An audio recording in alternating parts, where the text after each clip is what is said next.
Hello. आज हम जानेंगे भारतीय सभ्यता, संस्कृति और समाज के बारे में। चलिए चलते हैं। इसमें आज का हमारा महत्वपूर्ण बिंदु होगा सिंधु घाटी सभ्यता।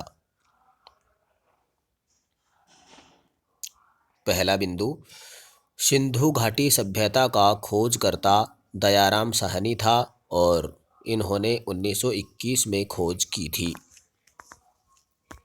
अगला, सिंधु सभ्यता को हड़प्पा सभ्यता का नाम सर्वप्रथम सर जॉन मार्शल ने दिया था। सिंधु सभ्यता का रहस्योद्घाटन सर्वप्रथम किसने किया? तो ये किया था जॉन बर्टन और विलियम बर्टन ने 1856 ईस्वी में। अगला, सिंधु सभ्यता की 4 प्रमुख प्रजातियां कौन सी हैं? तो ये 4 प्रमुख प्रजातियां हैं भूमध्य सागरीय, प्रोटो ऑस्ट्रेलोइड, मंगोलायड और अल्पाइन। अगला, सिंधु सभ्यता में किस स्थान से घोड़े के दांतों के अवशेष मिले हैं? घोड़े के दांतों के अवशेष मिले हैं राणा धुंडई से और घोड़े की हड्डियों के प्रमाण मिले हैं सूरकोतड़ा से। सिंधु सभ्यता में सर्वप्रथम कृषि के साक्ष्य कहाँ मिले हैं? तो ये मिले हैं मेहरगढ़ से। सिंधु सभ्यता का भारत में सबसे बड़ा स्थल कौन सा है? तो वो है राखीगढ़ी, जो कि हरियाणा में है। अगला, एकमात्र हड़प्पा कालीन स्थल जो त्रिस्तरीय था वो था धोलावीरा। वह स्थान जहां फर्श में अलंकृत ईंटों का प्रयोग किया गया है वो है कालीबंगा। अगला, मेसोपोटामियाई अभिलेखों में सिंधु क्षेत्र का प्राचीन नाम क्या पाया जाता है? तो इसका प्राचीन नाम है मेलुहा। अगला, मेसोपोटामियाई के पुरालेखों में किन 2 मध्यवर्ती व्यापार केंद्रों का उल्लेख मिलता है? तो वो उल्लेख मिलता है दिलमुन और माकन। अगला, हड़प्पा सभ्यता में मिले हुए महत्वपूर्ण अवशेष कौन से हैं? तो वे अवशेष हैं बर्तन पर बना हुआ मछुआरे का चित्र, शंख का बेल, स्त्री के गर्भ से निकला हुआ पौधा, पित्तल का बना इक्का, ईंटों के वृत्ताकार चबूतरे, गेहूं व जौ के दानों के अवशेष। चलिए अगला देखिए, एकमात्र पूरा स्थल जहां से वक्राकार ईंटें मिली हैं तो वो है चन्हूदड़ो। अगला, पश्चिम एशिया से व्यापार का प्रमुख बंदरगाह था वो था लोथल। नगर नियोजन के कारण लघु हड़प्पा या मोहनजोदड़ो नगर प्रतीत होता है वह है लोथल, जिसे जहाज़ों की गोदी या डॉकयार्ड भी कहा जाता है। अगला, लोथल से प्राप्त प्रमुख अवशेष कौन से हैं? तो वे अवशेष हैं लोथल जहां से कुछ अवशेष प्राप्त हुए हैं बंदरगाह है, धान यानी चावल और बाजरे के साक्ष्य, फारस की मुहर, घोड़े की लघु मृण मूर्ति, 3 युगल समाधियां।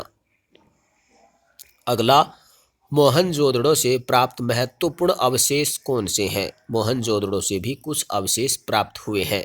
वे हैं विशाल स्नानागार, कांस्य नर्तकी, पशुपति शिव की मूर्ति, सूती कपड़ा, विशाल अन्नागार, महाविद्यालय भवन, हाथी का कपालखंड, घोड़े के दांत, गीली मिट्टी के कपड़े के साक्ष्य, जो कि मोहनजोदड़ो से प्राप्त हुए प्रमुख अवशेष हैं। कालीबंगा सभ्यता की खोज अमलानंद घोष ने 1952 में की थी। कालीबंगा से प्राप्त महत्वपूर्ण अवशेष देखिए कौन कौन से हैं। लकड़ी की नालियाँ, शंख की चूड़ियाँ, हाथी दांत की कंघी, कांस्य दर्पण और ताम्रपिन। अगला, सिंधु घाटी सभ्यता के किसी भी स्थल से कोई भी साक्ष्य नहीं मिले, यानी जो सिंधु घाटी सभ्यता है अब तक कुछ भी साक्ष्य नहीं मिले वे कौन से हैं? तो वे हैं ऊंट, सिंह, मंदिर, लोहा और मुद्रा। अगला बिंदु देखिए, हड़प्पा सभ्यता की मुहरें बनी होती थीं। ये बनी होती थी सेल खड़ी की। सिंधु सभ्यता की मुख्य फसलें कौन सी थीं? तो ये थी गेहूं और जौ। हड़प्पाई लोगों के पालतू जानवर थे। हड़प्पाई लोग जो पालतू जानवर रखते थे वे थे बैल, गाय, भैंस, बकरी, भेड़ और सूअर। सिंधु लिपि को पढ़ने का सर्वप्रथम प्रयास किसने किया? तो ये किया था L.A. बेडेल ने सन 1925 में।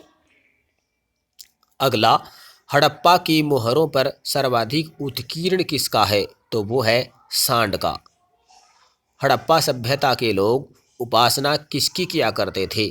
हड़प्पा सभ्यता के लोग उपासना करते थे मातृ देवी, प्रकृति देवी और स्वास्तिक देवी की। हड़प्पा सभ्यता के लोग सर्वाधिक किस धातु का प्रयोग किया करते थे? तो ये जिस धातु का प्रयोग करते थे वो था कांसा। पाषाण से लेकर हड़प्पा संस्कृति तक के अवशेष किस स्थल से प्राप्त हुए हैं? तो वो स्थल है हड़प्पा। हड़प्पा से प्राप्त धरती देवी की समानता मिस्र की किस देवी से की गई है? तो वो देवी है ISIS यानी आइसिस, जो कि मिस्र की देवी है। सीसवाल, बाणावली, मीठाथल, राखी गढ़ी ये कहाँ स्थित हैं? तो ये सभी हरियाणा में स्थित हैं। सिंधु सभ्यता के किस स्थल से झुंकर संस्कृति एवं झांगर संस्कृति के अवशेष मिले हैं? तो वो है चन्हूदड़ो। आदमी की खोपड़ियों का ढेर मिला है मोहनजोदड़ो में। कब्र में मालिक के साथ कुत्ते के दफनाए जाने के साक्ष्य रोपड़ में मिले हैं और कब्र में मृतक के साथ बकरे को दफनाए जाने के साक्ष्य मिले हैं लोथल से। मालिक के साथ कुत्ते को रोपड़ में और मृतक के साथ बकरे को लोथल में। दो तांबे की मानव मूर्ति तथा भैंसा व भेड़ की कांस्य मूर्तियां कहाँ से मिली हैं? तो ये मिली हैं मोहनजोदड़ो से। सिंधु सभ्यता में मुहरें प्राप्त होती थी बेलनाकार, वर्गाकार, आयताकार और वृत्ताकार। कालीबंगा से प्राप्त मुहरों पर अंकन मिलता है। किसका अंकन मिलता है? जो मुहरें कालीबंगा से प्राप्त हुई हैं। एक श्रृंगी पशु, भैंस, बाघ, सांड, बकरी और हाथी। नाव की आकृति वाली अंकित मुहर मिली है। तो ये मिली है मोहनजोदड़ो और लोथल में। चावल के उत्पादन के साक्ष्य कहाँ से प्राप्त हुए हैं? चावल के उत्पादन के साक्ष्य प्राप्त हुए हैं रंगपुर और लोथल से। किन सिंधु स्थलों से यज्ञ वेदियां प्राप्त हुई हैं? ये हुई हैं लोथल और कालीबंगा। सिंधु स्थलों में से किस जगह पर सर्वप्रथम कृषि के साक्ष्य उपलब्ध होते हैं? तो ये होते हैं मेहरगढ़। अगला, हड़प्पा की खोज की थी दयाराम साहनी ने सन 1921 में। मोहनजोदड़ो की खोज की थी राखलदास बनर्जी ने 1922 में। सुतकांगेडोर की खोज की थी ऑरेल स्टाइन ने 1927 में। चन्हूदड़ों की खोज N.G. मजूमदार ने 1931 में की थी। रंगपुर की खोज ब्रजवासी लाल, माधव स्वरूप वत्स और रंगनाथ राव ने की थी। रोपड़ की खोज यज्ञदत्त शर्मा 1953 में। लोथल की खोज रंगनाथ राव 1954 में।